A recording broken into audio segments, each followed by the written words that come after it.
I, 19M, used to be what my parents Mark, 45M, and Sarah, 42F, considered their perfect son.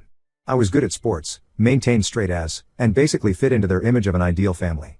We lived in an upscale neighborhood, went to all the right social events, and my parents were known for hosting these elaborate parties where everything had to be perfect. My mom was especially obsessed with appearances. She'd spend hours coordinating our outfits for family photos and would redo entire party decorations if the colors were slightly off. Everything changed when I was 13. We were driving back from one of my soccer tournaments where I'd won MVP. Dad was excited and not paying attention to the road. The accident happened so fast, a truck ran a red light and hit us on my side of the car.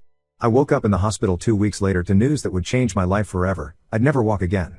At first, my parents seemed devastated but supportive. They renovated parts of the house to make it wheelchair accessible and hired the best physiotherapists. But looking back, I realized they were just going through the motions of what good parents should do. Their true colors started showing when my sister Darla, 16F, began getting attention in school for her gymnastics. Darla was only 10 when I had my accident, and before that, we were actually close. She used to follow me around everywhere and wanted to play soccer just like her big brother. But after my accident, our parents started pushing her into gymnastics, and everything became about her achievements. They poured all their energy into making her their new perfect child. The change in their behavior was subtle at first. They'd forget to tell me about family events until the last minute, then claim it was too late to arrange proper wheelchair access. Or they'd schedule family outings to places they knew weren't wheelchair friendly, then act disappointed when I couldn't come. My mom would say things like, "Oh, it would be too tiring for you anyway, or we don't want you to feel uncomfortable." But what they really meant was they were uncomfortable.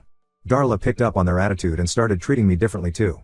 It began with small things. She'd have friends over and they'd hang out in areas of the house that were harder for me to access.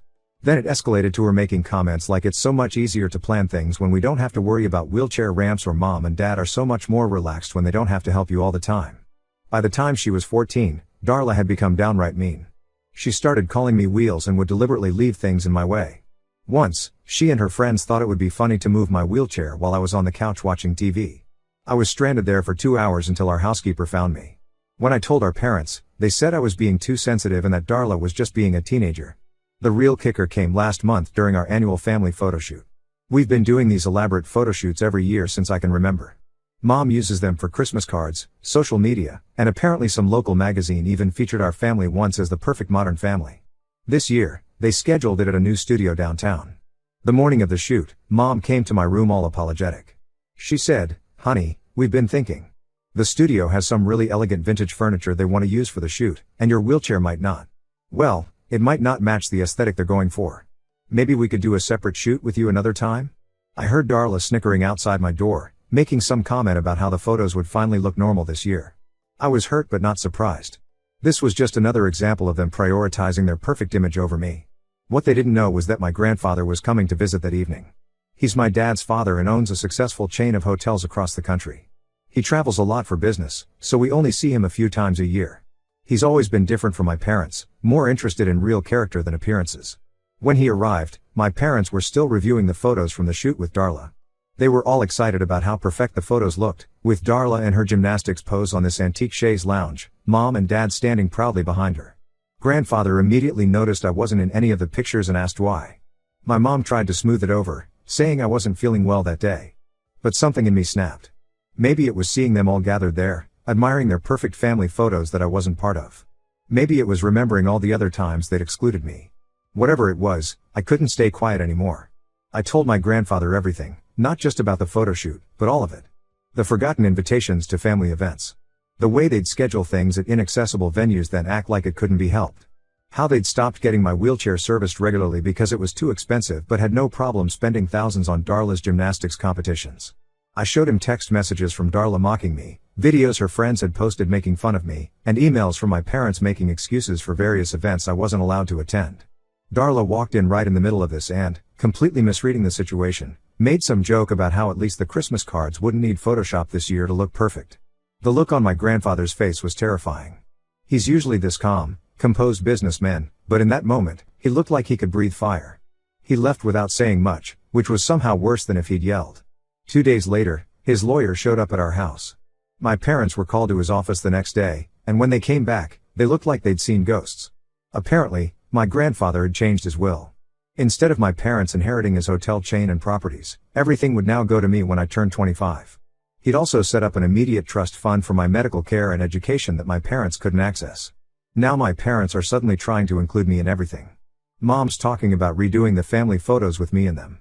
Dad's looking into wheelchair-accessible venues for all future family events. But it all feels fake and forced. Darla's furious because she always assumes she'd inherit a lot of money someday, and she's been even nastier to me when our parents aren't around.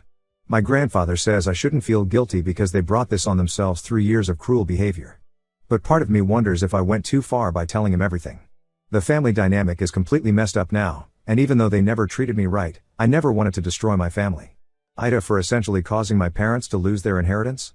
Edit, to those asking, yes, I still live with my parents because I don't have many other options right now. My grandfather offered to help me move out, but I want to finish high school first. And no, my parents don't help much with my medical care, most of it is covered by insurance and whatever help my grandfather provides. Update 1: The past 3 weeks have been a roller coaster of emotions and revelations. After my grandfather changed his will, my parents started making these exaggerated attempts to show they'd changed. But every attempt just revealed how deeply rooted their issues are with having a disabled son. Last week perfectly illustrated this. My parents decided to host a big family dinner, making a huge show of asking me what I wanted to eat. Mom spent the whole day cooking my favorite dishes from when I was a kid, acting like she was mother of the year.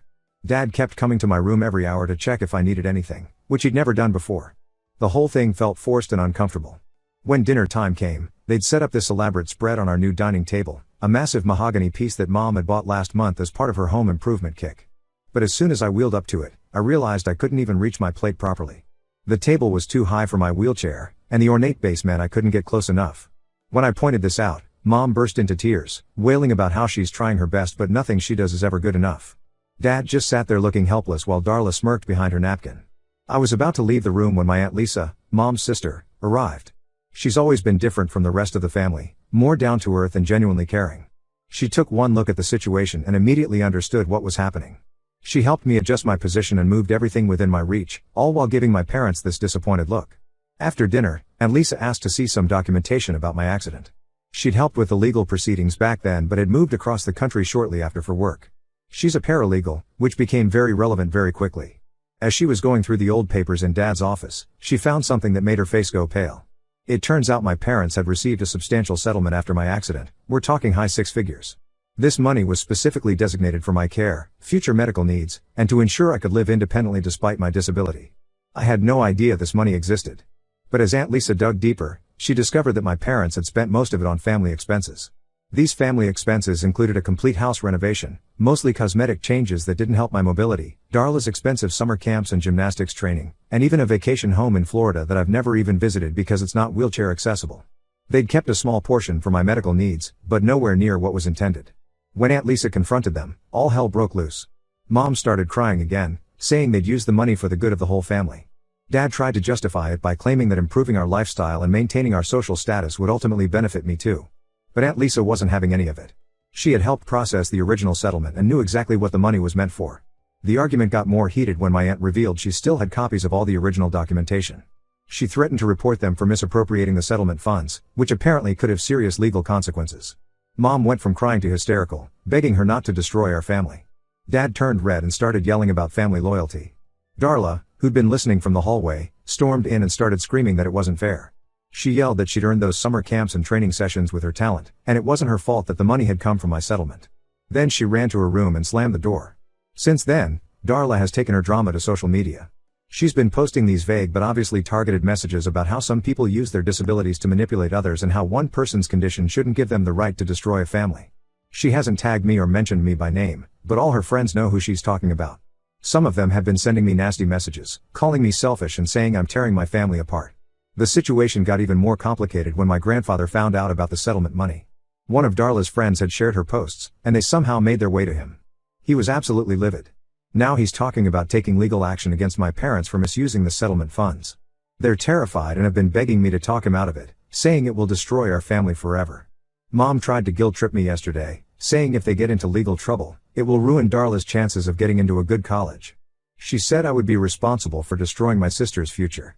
Dad hasn't said much, but he keeps giving me these long, disappointed looks, as if I'm the one who misused the money. The one bright spot in all this is Aunt Lisa. After discovering what happened with the settlement money, she offered to let me live with her once I finish school. She lives near the university I want to attend, and her house is already wheelchair accessible because her late husband was also disabled. My parents don't know about this plan yet, and I'm keeping it quiet until everything's finalized. I'm trying to focus on my studies and ignore all the drama, but it's hard when your own family is falling apart around you. My grandfather says I don't need to protect people who never protected me, but watching everything unravel is still painful, even if they deserve it. I'll update again when things develop further. Right now, I'm just trying to get through each day and remember that none of this is actually my fault, even though my family keeps trying to make me feel like it is. Update 2: What started as family drama has turned into a full-blown legal nightmare. The investigation my aunt triggered about the misused settlement money revealed secrets that none of us were prepared for. After Aunt Lisa reported the misuse of funds, a forensic accountant went through all our family's finances. That's when they discovered something shocking. There wasn't just one settlement, but two. The first one was from the accident itself, which my parents had mostly spent. The second was from a medical malpractice suit against the first hospital that treated me. Apparently, their negligence had made my injuries worse, but my parents never told me about this. The malpractice settlement was even larger than the first one. The accountant found that my parents had hidden this money in various accounts, moving it around to make it harder to track. They'd used it to pay for Darla's elite private school tuition, $35,000 per year, her international gymnastics competitions, and what they called family investments. These investments turned out to be shares in country clubs and social memberships that I could never even use because of my wheelchair. My grandfather's lawyer explained that legally, both settlements were supposed to be strictly used for my medical care, education, and future needs. My parents had violated not just ethical but legal obligations by spending this money on other things. The lawyer said they could face serious consequences, including possible criminal charges for financial misappropriation. When confronted with this evidence, my parents' perfect facade finally cracked completely. Mom had a meltdown during a meeting with the lawyers, screaming that they'd only done what any parents would do, trying to maintain their family's social standing. Dad tried to blame everything on their financial advisor, claiming they didn't understand the legal restrictions on the settlement money. Nobody bought their excuses. The biggest change came from Darla. Her private school sent a letter saying she couldn't return next semester unless the overdue tuition was paid. When my parents explained they couldn't pay because they had to repay the misused settlement money, she was devastated. She'd had no idea her entire lifestyle was funded with money that legally belonged to me. That night, something unexpected happened. Darla came to my room, not barging in like usual but knocking quietly. She looked different, smaller somehow, without her usual attitude. She sat on my bed and, for the first time in years, really talked to me. She admitted that before my accident, she'd always looked up to me. I was her cool big brother who won soccer trophies and helped her with math homework. After the accident, she'd been confused and scared. Our parents started pushing her to be perfect to make up for what they saw as my deficiency. She said they'd constantly tell her things like you need to be extra special now and you have to make up for your brother's limitations. Darla broke down crying as she confessed that she'd enjoyed being the perfect child at first. Every time she was mean to me, our parents would reward her with more attention and privileges. It became a pattern. The crueler she was to me, the more they praised her for being strong and resilient. She said she knew it was wrong but didn't know how to stop, especially once all her friends at school joined in on mocking me. The truth about her expensive school hit her hard. She genuinely believed she got in on a scholarship because that's what our parents told everyone. Finding out that her education was funded with money meant for my medical care made her question everything. She asked me if I could ever forgive her. I told her I needed time. My parents are now facing serious financial consequences. They've had to put both their vacation properties up for sale to pay back the misused funds. All the money is being moved into a trust for my care that they can't access. Darla had to leave her private school and will be starting public school next semester. She's angry about this but, surprisingly, seems to be blaming our parents now instead of me. I'm moving in with Aunt Lisa next week. My grandfather has arranged everything, including finding good doctors in her area. My parents tried to stop this by promising they'd do better and make it up to me, but I'm done giving them chances. They had 6 years to do better and chose not to. The family lawyer says there might be more revelations as they continue investigating our family's finances. I'm not sure I even want to know what else they might find. For now, I'm focusing on the future and trying to rebuild some kind of relationship with Darla, who seems genuinely remorseful. At least now I know the truth about everything, even if it's worse than I imagined. Update 3: It's been half a year since everything blew up, and I'm finally in a place where I can talk about all the changes without feeling angry or guilty.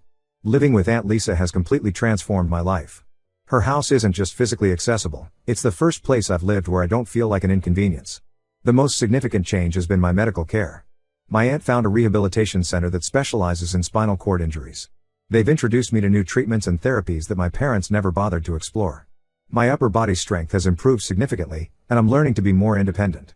The center also connected me with a support group of other young people in wheelchairs, which has helped me realize that my parents' treatment of me wasn't just wrong, it was abusive. My parents' lives have completely unraveled. The legal consequences of misusing my settlement money were severe. They had to sell their main house and move to a small apartment. Dad lost his position at his firm when the scandal became public. Apparently, his colleagues didn't appreciate having a partner who misappropriated his disabled son's medical settlement. Mom had to start working as a real estate agent, which she considers beneath her social status. They're getting divorced now. Mom claims Dad forced her to go along with misusing the settlement money. Dad says Mom's obsession with maintaining their social image drove all their bad decisions. They're both trying to pin the blame on each other, but the court documents show they were equally involved in everything. Darla's been through a rough transition. She struggled initially at public school, especially after some of her old private school friends spread rumors about why she had to leave. But surprisingly, she's starting to find her own way. She joined the school's gymnastics team and, without our parents' constant pressure to be perfect, she's actually enjoying it more. She's seeing a therapist, paid for by my grandfather, who's helping her understand how toxic our family dynamic was. She visits me at Aunt Lisa's house every other weekend. At first, it was awkward, but we're slowly rebuilding our relationship. Last week, she apologized for something specific she did 3 years ago, hiding my wheelchair cushion before a family event so I couldn't attend comfortably. She said her therapist is helping her understand how cruel her actions were. It's strange but nice to have my little sister back, even if we can never completely erase the past. My grandfather has become a constant presence in my life. He retired earlier than planned to help me understand the business I'll eventually inherit. Every weekend, he teaches me about hotel management, investment strategies, and business operations. He says he regrets not seeing the signs of my mistreatment earlier, but I don't blame him. My parents were expert manipulators. I still get messages from my parents. Mom sends long, emotional texts about how much she misses her baby boy and how she never meant to hurt me. Dad sends emails full of excuses and attempts to explain their actions. I've blocked them both. Aunt Lisa helped me understand that their sudden remorse only came when they faced consequences, not when they were actually hurting me. Starting university next semester, and for the first time, I'm excited about my future. My new doctors say I might be a candidate for some experimental treatments that could improve my mobility. Even if they don't work, I'm okay with who I am now. The wheelchair is part of me, not something to be hidden away or ashamed of. Sometimes I find myself thinking about the family photos my parents took without me. They were so obsessed with appearing perfect that they couldn't see how their actions were destroying their family. Now they have their wish, they don't have to Photoshop me out of their lives anymore. I'm building my own life, surrounded by people who see me as a person, not a problem to be hidden away. The irony is, now that I've stopped trying to be part of their perfect picture, I'm finally happy.